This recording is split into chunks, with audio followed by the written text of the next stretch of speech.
The champagne bubbled in crystal glasses around the country club's mahogany bar, and I watched my wife of 18 years prepare to humiliate herself in front of Boston's most gossip-hungry social circle. Danielle stood there in her designer cocktail dress, the one that cost more than most people's monthly rent, swaying slightly from the wine she'd been nursing all evening. "Everyone, everyone!" she called out, tapping her manicured nails against her glass. The sound cut through the ambient chatter of the charity fundraiser like a knife. "I have an announcement." I should have stopped her. Any decent husband would have stepped forward, gently taken the glass from her hand, and steered her toward the coat check. But I wasn't feeling particularly decent that night. I'd spent the last 3 weeks uncovering the truth about my wife's event planning sessions with Gregory Lane, and I was curious to see just how far she'd take this performance. The crowd turned toward us.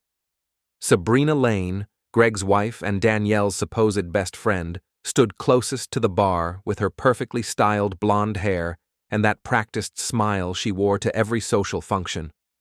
Next to her, Melissa Chan held up her phone, no doubt ready to live stream whatever drama was about to unfold to her 15,000 Instagram followers. Oliver Burke, the lawyer who'd been sniffing around Danielle for months, positioned himself strategically where he could swoop in if needed.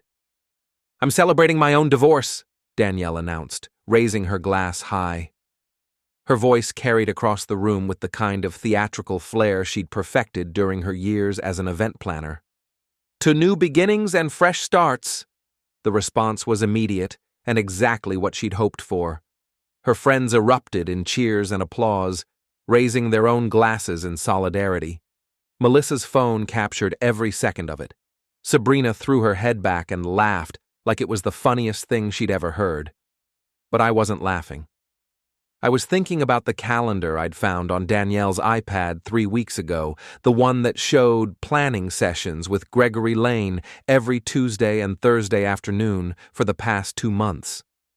I was thinking about the credit card statements that revealed lunches at expensive restaurants across town, always for 2 people, always during hours when Greg's construction company would have him free and Sabrina would be at her yoga classes.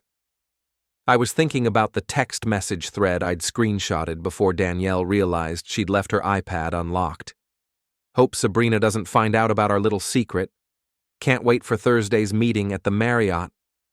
The laughter continued around me, but I felt eerily calm. I'd been a commercial lease negotiator for 23 years, and I'd learned to read people, to spot the tells that revealed when someone was trying to screw you over. Danielle had been showing me those tells for months, but I'd been too trusting to see them clearly until recently. I turned to Sabrina, who was still giggling at her best friend's bold declaration. Her face was flushed with wine and amusement, completely oblivious to the fact that the woman she was celebrating had been sleeping with her husband in hotel rooms across the greater Boston area. "Why laugh?" I said, my voice carrying just enough to cut through the noise. "She'll be back with your husband before the night ends." The effect was instantaneous and devastating. Sabrina's smile froze on her face like someone had hit a pause button. Her glass stopped halfway to her lips. The color drained from her cheeks so quickly I thought she might faint. The silence that followed was the kind you feel in your bones. Conversations faded mid-sentence. Melissa's phone kept recording, but her mouth had fallen open. Oliver Burke took a step back, his lawyer instincts probably screaming at him to distance himself from whatever was about to explode. Danielle stared at me with a mixture of shock and rage that would have been comical if it weren't so pathetic. "Victor, what the hell?" "Ask Greg where he was last Thursday afternoon," I said calmly, finishing my scotch and setting the glass down on the bar. "Ask him about the Marriott downtown, room 412. Sabrina's glass slipped from her fingers and shattered against the marble floor. The sound seemed to break whatever spell had fallen over the crowd, and suddenly everyone was talking at once. I didn't stick around to watch the fireworks. I'd planted the bomb. I didn't need to see it explode. I walked through the crowd of shocked faces, past the ice sculptures and flower arrangements that Danielle had probably helped plan, and out into the cool October night. My phone started buzzing before I even reached my car. Text messages, missed calls, voicemails. The suburban gossip machine was already spinning into overdrive, and I was at the center of it. But I had work to do. I drove home to our house in Brookline, the one with the perfect lawn and the 3-car garage that Danielle loved to show off to her friends. I parked in my usual spot and walked straight to my workshop in the garage, where I'd been preparing for this moment for weeks. The manila envelope sat exactly where I'd left it, thick with printed emails, credit card statements, calendar screenshots, and timeline documents. Everything was organized chronologically, with little yellow sticky notes explaining the significance of each piece of evidence. I'd even included a few photos that Mrs. Lipman, our elderly neighbor, had taken when she noticed Danielle leaving the house with that handsome man from the Lane family on multiple occasions when I was supposed to be at work. I addressed the envelope to Sabrina Lane and drove to their house in Newton. Their driveway was empty. They were probably still at the party, dealing with the chaos I'd left behind. I slipped the envelope under their front door and drove back home. By the time I got back, my phone had 37 missed calls. The next morning brought a text message from Danielle that was equal parts fury and panic. "We need to talk. Now." I was sitting in my kitchen drinking coffee and reading the news on my tablet when she burst through the front door like a hurricane in designer jeans. Her makeup was smudged, her hair was disheveled, and she had the wild-eyed look of someone who'd spent the night fielding angry phone calls. "What did you do?" she demanded, slamming her purse down on the granite counter. "What did you tell Sabrina?" "I told her the truth," I said without looking up from my tablet. "Something you apparently forgot how to do. You humiliated me in front of everyone. Melissa put the whole thing on Instagram. It's gone viral, Victor. My business is ruined." I finally looked at her, really looked at her, and I felt nothing. No anger, no sadness, no regret. Just the cold satisfaction of a job well done. "Your business was built on lies anyway. I figured it was time for some honesty." She started pacing around the kitchen like a caged animal. "You don't understand. Sabrina isn't just my friend, she's my biggest client. Her family's charity events, her daughter's wedding next month. That's 60% of my income for the year." "Was 60%, I corrected. "I'm guessing that contract got terminated around midnight last night." The look she gave me could have melted steel. "How long have you known?" "Long enough." I stood up and walked to the coffee maker, refilling my mug with deliberate slowness. "The question is, how long did you think you could keep it secret?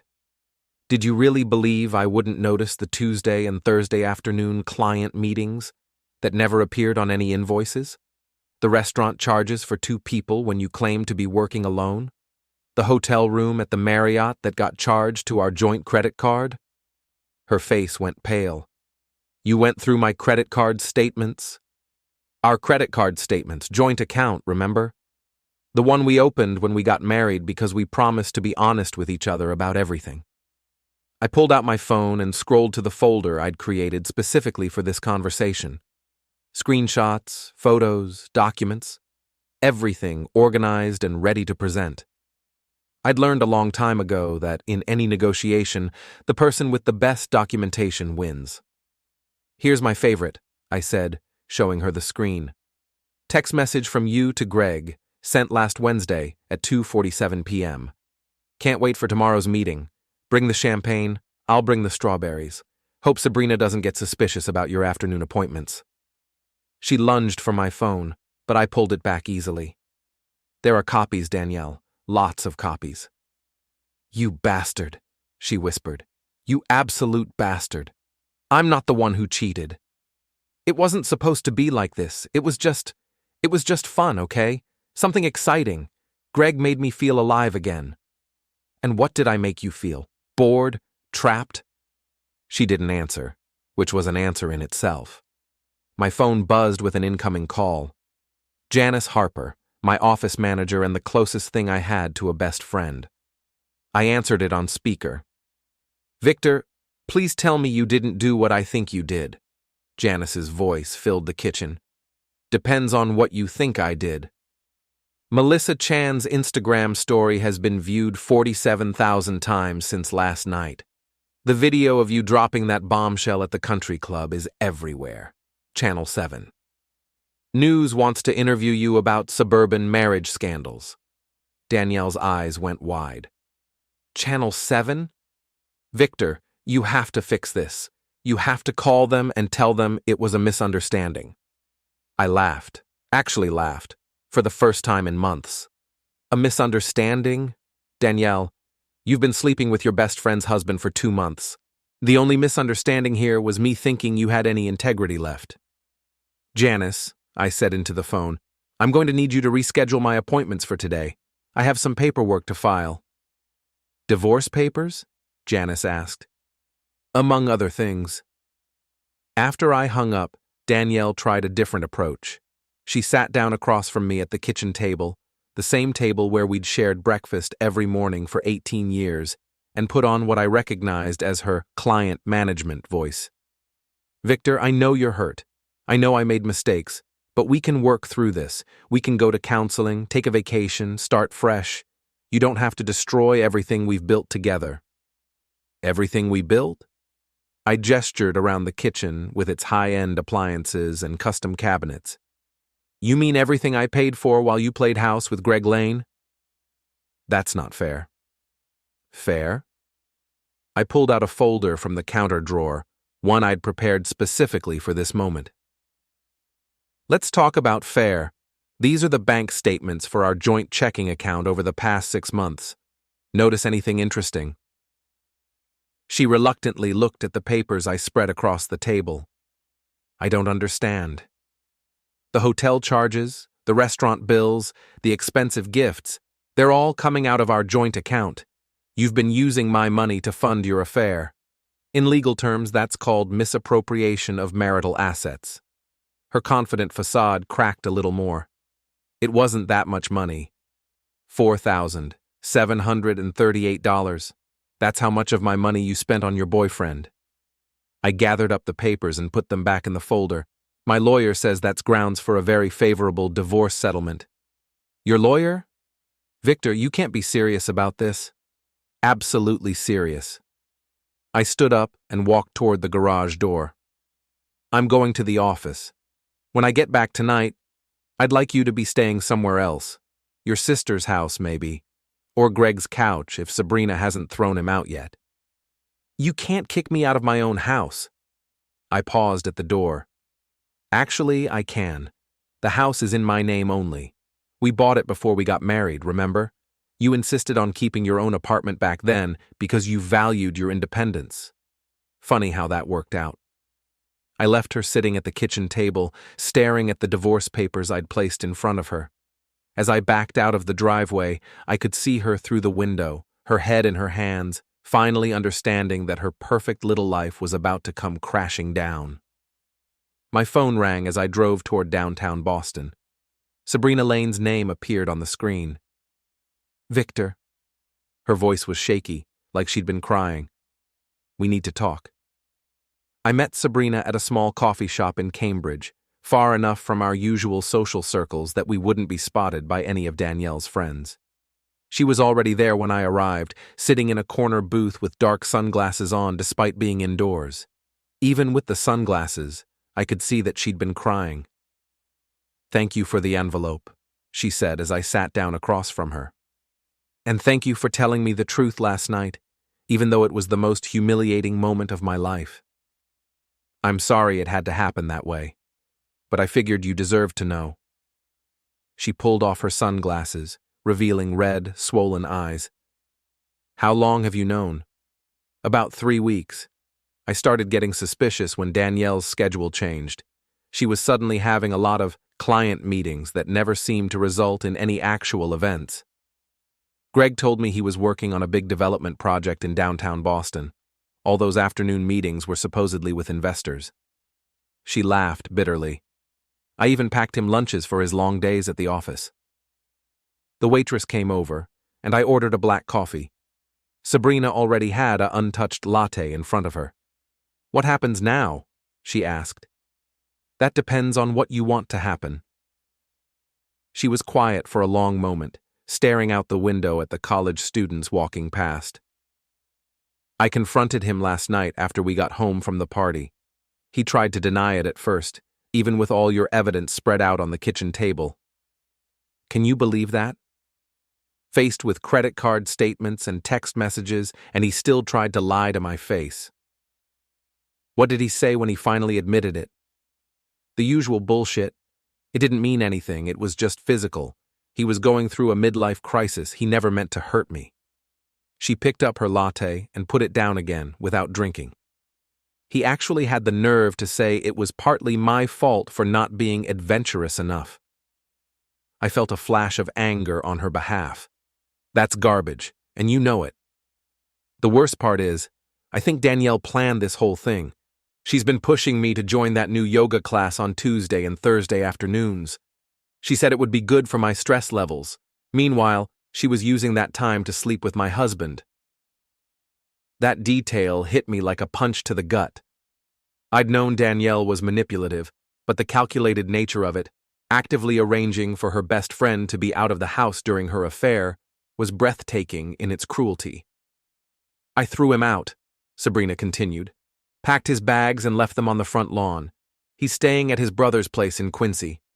Good for you. But Victor, I need you to know something. This isn't over. Danielle and Greg, they're not going to just slink away quietly. Danielle's whole business depends on her reputation, and you've destroyed that. She's going to fight back. As if summoned by our conversation, my phone buzzed with a text from Oliver Burke. We need to talk. Danielle has hired me to represent her. This doesn't have to get ugly. I showed the message to Sabrina, who snorted. Oliver's been in love with Danielle for years. Of course she'd use that to her advantage. Let me guess. He's been giving her free legal advice for months. Free legal advice, free dinners, free shoulder to cry on whenever she wanted to complain about her marriage. Sabrina finally took a sip of her latte. You know what the funny thing is? I actually felt sorry for her. She was always talking about how you worked too much, how you didn't appreciate her, how she felt invisible in her own marriage. While she was making me invisible in mine. My phone rang. Janice again. Victor, where are you? Oliver Burke is here at the office demanding to speak with you. He says he's representing Danielle in your divorce proceedings. Tell him I'll call him later. There's something else. Melissa Chan has been calling all morning. She wants to interview you for some kind of exposé about cheating wives in wealthy suburbs. Apparently, the video from last night has been shared on TikTok and Twitter. You're kind of famous. I looked at Sabrina, who had pulled out her own phone and was scrolling through social media. Her face was grim. It's everywhere, she said. The video, the story, everything. Someone even made a meme out of your quote about Danielle being back with my husband before the night ended. I'm sorry. I never meant for it to become a circus. Don't apologize. I'm glad everyone knows the truth. She put her phone away and looked directly at me. But you should know that Danielle is spinning this as you having a breakdown. She's telling people that you've been paranoid and controlling, that you hired a private investigator to stalk her, that you're trying to destroy her business out of spite. None of that's true. I know that, but some people are buying it, especially the ones who have their own secrets to hide. We sat in silence for a moment, both of us processing the magnitude of what we were dealing with. Our quiet suburban lives had exploded into a very public scandal, and there was no going back. Sabrina, I said finally, I want you to know that I have no intention of dragging this out or making it worse than it already is. I just want a clean divorce and the chance to move on with my life. What about Danielle's business? I thought about that for a moment. Danielle's event planning company was successful largely because of her connections in our social circle. She planned charity galas, anniversary parties, wedding receptions, all for people who valued discretion and respectability above everything else. Her business is built on trust, I said. When your clients are wealthy suburbanites planning their daughters' weddings and their charity fundraisers, They need to believe that their event planner has good judgment and moral character. After last night, she's the woman who cheated on her husband with her best friend's husband and then bragged about her divorce at a charity event. Sabrina nodded slowly. You're right. Her reputation is finished. My phone buzzed again. This time it was a call from Detective Eddie Doyle, an old friend who worked for the Cambridge Police Department. Eddie, what's up? Victor, I just saw the video that's been going around. Please tell me you're not planning to do anything stupid. Define stupid. Anything that would require me to arrest my drinking buddy. I laughed, despite everything. No, Eddie. No violence, no property damage, no stalking. I'm handling this through proper legal channels. Good. But I wanted to give you a heads up. Oliver Burke called the station this morning. He filed a report claiming you've been harassing his client. Sabrina raised her eyebrows. I put the phone on speaker so she could hear. What kind of harassment? Nothing specific. He's trying to establish a paper trail, make it look like you're unstable. Classic lawyer move. Just be careful, okay? Don't give him any ammunition. After I hung up, Sabrina leaned forward across the table. Victor, I want to help you. Help me what? Finish this. Danielle destroyed my marriage and humiliated me in front of everyone we know. She doesn't get to walk away from this and rebuild her life while mine is in ruins. There was something in her voice, a cold determination that reminded me why I'd always liked Sabrina more than the other wives in our social circle. Beneath the perfect suburban exterior, she had steel in her spine. What did you have in mind? She smiled for the first time since I'd arrived. It wasn't a pleasant smile. Danielle has an event this weekend. The Morrison anniversary party. 50 guests, all potential clients, very high profile. She's been planning it for months. And I happen to know that she's planning to use it as damage control. She's going to play the victim, tell everyone that you've been abusive and controlling, that she's the innocent party in all this. I could see where this was going. But you'll be there to tell the real story. Better than that. Sabrina pulled out her phone and showed me a group text thread. I've been talking to some of the other wives. Turns out, a lot of people have suspected something was going on between Danielle and Greg for months. They just didn't want to be the ones to say anything.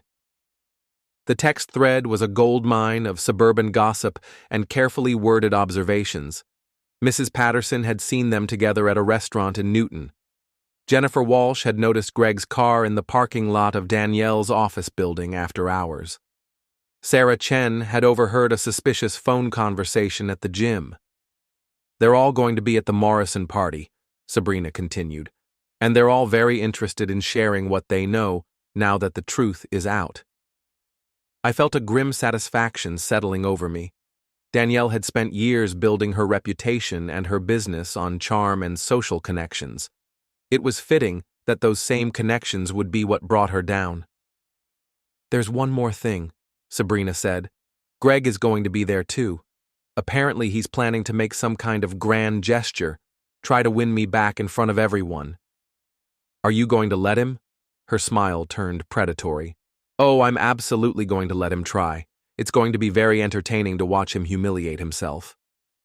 As we left the coffee shop, I realized that my quiet, methodical revenge had evolved into something much larger. Danielle had wanted a divorce. She was going to get one. But she was also going to learn that actions have consequences, and that sometimes those consequences are very, very public. Saturday evening arrived with the kind of crisp October weather that made wealthy suburbanites feel nostalgic about their perfect lives. The Morrison anniversary party was being held at their estate in Wellesley, a sprawling colonial with manicured gardens and a circular driveway that could accommodate 30 cars. I hadn't been invited, of course, but I didn't need to be there in person. Sabrina had recruited a network of allies who would be my eyes and ears, and more importantly, my voice when the moment was right. I spent the afternoon in my garage workshop, organizing the final pieces of evidence I'd gathered over the past week. Bank statements, email printouts, phone records, everything documented and cross-referenced. If Danielle wanted to play the victim, I was going to make sure everyone knew exactly what kind of victim she really was. My phone buzzed at 6:30 p.m., a text from Sabrina. She's here, wearing the black dress she bought with your credit card for her anniversary dinner with Greg. The audacity is breathtaking. 20 minutes later, Greg just arrived. He looks like he hasn't slept in days, currently cornering anyone who will listen, trying to explain his side of the story. I poured myself a scotch and settled in to wait. The real show wouldn't start until later. At 7:45, my phone rang. Janice. Victor, you're not going to believe this. Danielle just called the office. She's demanding that I give her access to your client files. She says she needs them for the divorce proceedings. Did you tell her that would be illegal? I told her that, and I also told her that Oliver Burke should know better than to ask for something like that. She got very nasty, started threatening to sue me personally for interfering with her marriage. I felt a flash of anger. Danielle could come after me all she wanted, but dragging Janice into it was crossing a line. Don't worry about it, Janice. She's desperate, and desperate people make stupid moves. There's something else. She's been telling people that you've been embezzling money from your clients to fund a gambling addiction. She's trying to destroy your business the same way you destroyed hers. That was a new low, even for Danielle. But it was also a tactical error. My business was built on 23 years of documented success and client relationships. Hers was built on social connections and reputation. We weren't fighting on equal ground. Let her spread rumors, I said. My clients know me. Her clients are starting to know her too. At 8:15, another text from Sabrina. The entertainment has begun. Mrs. Patterson just loudly asked Danielle how her client meetings with Greg have been going. Danielle turned white. 8:30. Jennifer Walsh is telling everyone about seeing them together at that restaurant in Newton. Danielle tried to interrupt and explain, but Jennifer just kept talking. 8:45. Greg just tried to approach me at the bar. I told him loudly enough for everyone to hear that I wasn't interested in talking to my former best friend's affair partner. He slunk away like a beaten dog. I was starting to feel sorry for missing the show when my phone rang. Oliver Burke. Victor, this has gone far enough. Danielle is being publicly humiliated at a work event. You need to call off your attack dogs. I don't know what you're talking about, Oliver. I'm sitting at home, minding my own business. Don't play games with me. You orchestrated this whole thing. I didn't orchestrate anything. I just told the truth. If Danielle is being humiliated, maybe she should have thought about that before she decided to cheat on me with her best friend's husband. She made a mistake, Victor. That doesn't give you the right to destroy her entire life. A mistake? I laughed. Oliver, she had a 2-month affair. She used our joint credit card to pay for hotel rooms. She manipulated her best friend's schedule to create opportunities to sleep with that friend's husband. That's not a mistake. That's a calculated betrayal. There was silence on the other end of the line. And Oliver, I continued, the next time you file a false harassment report against me, make sure you have actual evidence. Detective Doyle thinks it's hilarious that you're trying to paint me as unstable when I'm the one who's been calm and rational through this whole thing. I hung up and poured myself another scotch. The phone rang again immediately, but this time it was a number I didn't recognize. Victor Sloan, this is Rebecca Morrison. I'm hosting the party tonight. I sat up straighter. Mrs. Morrison, I'm sorry about all the drama at your event. Don't apologize. This is the most entertaining anniversary party I've ever had. She sounded genuinely amused. But I wanted to call you because Danielle just made a very interesting speech to my guests. What kind of speech? She stood up in my living room and announced that you've been emotionally abusive throughout your marriage, that you've been controlling her finances and isolating her from her friends, and that everything that's happened this week is part of your campaign to destroy her because she finally found the courage to leave you. I felt my jaw clench. And what did your guests think of that speech? Well, that's the interesting part. Right after she finished, Sabrina Lane stood up and started reading from her phone.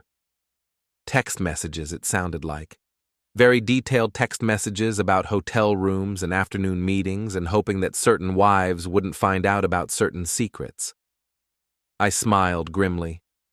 Sabrina had kept copies of everything I'd given her. And then, Mrs. Morrison continued, several other guests started sharing their own observations about Danielle and Greg's relationship over the past few months. It was like watching a dam burst. Everyone had noticed something, but no one had wanted to be the first to speak up. How did Danielle react? She tried to claim that the text messages were fake, that you had somehow manufactured evidence to frame her. But when Sarah Chen mentioned seeing Greg's car at Danielle's office building at 10 p.m. on a Tuesday night, and Jennifer Walsh described the intimate dinner she witnessed at that French restaurant in Newton, it became pretty clear that Danielle was lying. I could picture the scene. Danielle standing in the middle of a room full of potential clients, watching her carefully constructed victim narrative crumble in real time. Where is she now? She left about 10 minutes ago.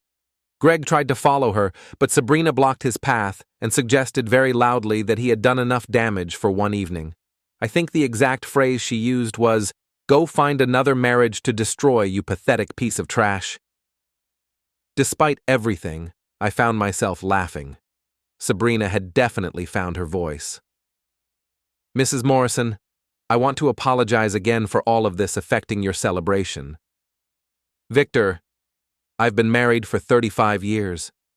Trust me when I tell you that watching a cheating wife get her comeuppance is better than any entertainment I could have hired. After I hung up, I sat in my garage for a long time, thinking about what had just happened. Danielle had walked into that party thinking she could control the narrative, turn herself into the victim, and rebuild her reputation.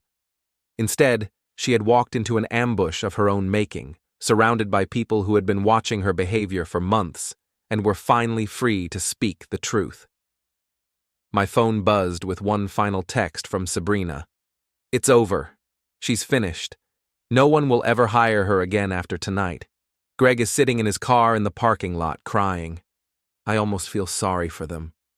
Almost. I finished my scotch and headed into the house. Danielle's belongings were gone. She had moved out earlier in the week, but her presence still lingered in small ways. Her coffee mug in the sink, her magazines on the kitchen counter, the throw pillows she had insisted on buying for the living room. Tomorrow, I would start the process of making this house truly mine again.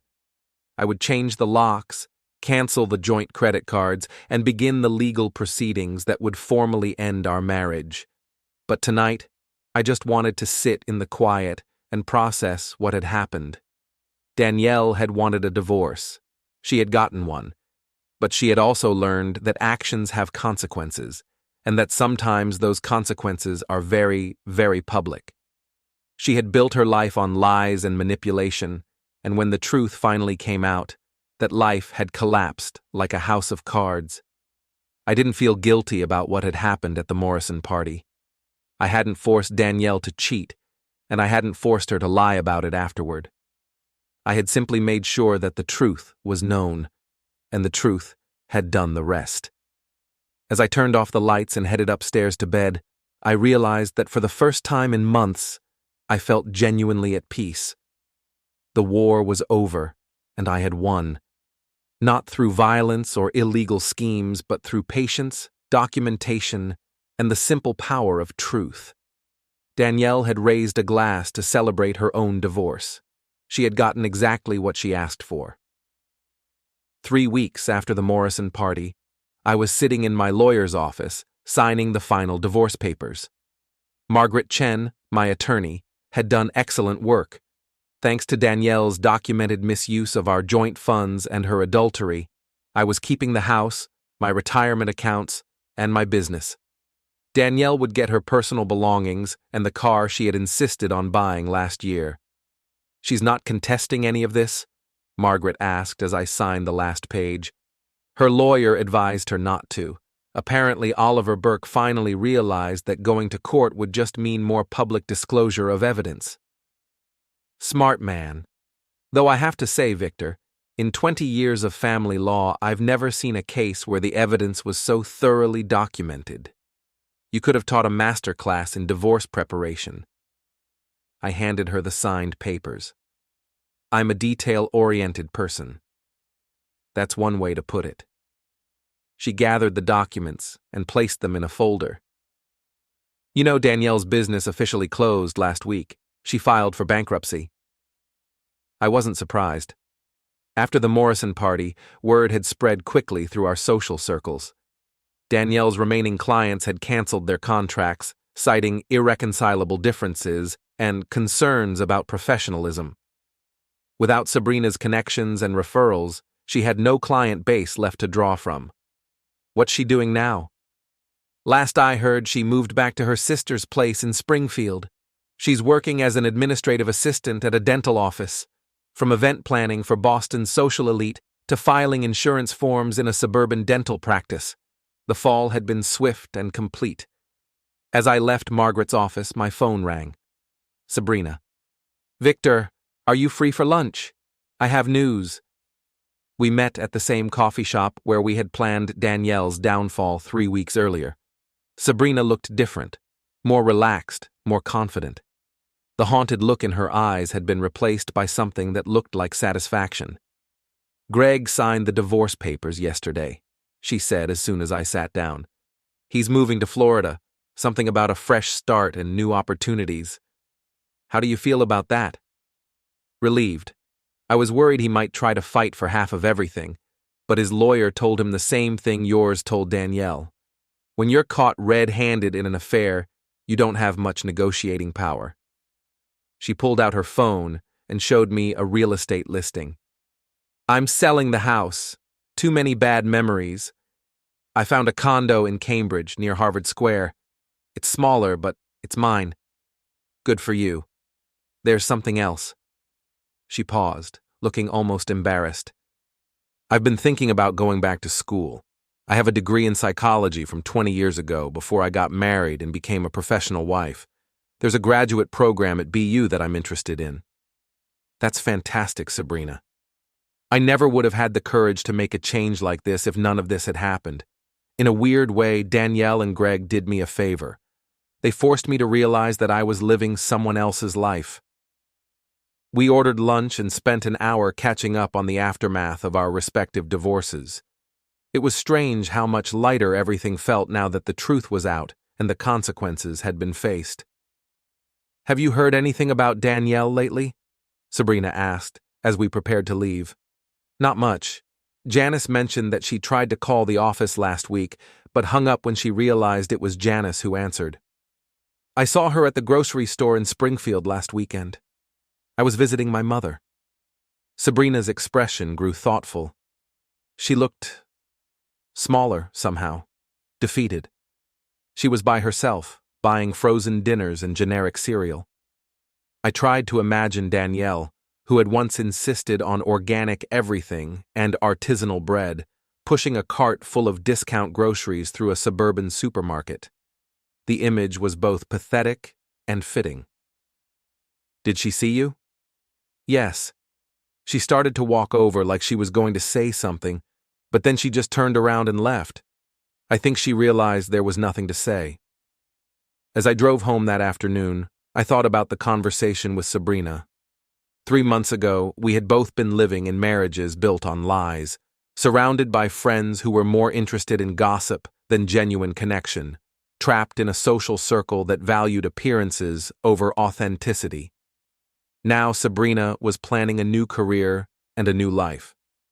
I was single, financially secure, and free from the constant stress of wondering what Danielle was really doing during her client meetings. The house felt different when I walked in.